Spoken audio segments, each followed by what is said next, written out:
Changing your verification method on YouTube can help enhance your account security and improve your experience. Follow these steps to update your verification method. Step 1. Sign into YouTube. Log into your YouTube account using your credentials. Make sure you are using the account for which you want to change the verification method. Step 2. Access account settings. Click on your profile picture in the top right corner of the screen. From the drop-down menu, select Settings to open your account settings. Step 3. Navigate to Security. In the Settings menu, look for the Security tab on the left side. Click on it to access your account security settings. Step 4. Update verification method. Under the security settings, find the section related to verification methods. Here, you can choose to change your current method, such as switching from SMS to an authenticator app or email verification. Step 5. Follow prompts to confirm changes.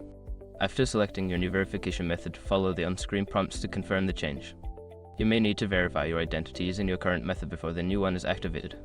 Once you have completed these steps, your verification method will be updated. Regularly reviewing your security settings is a good practice to keep your account safe.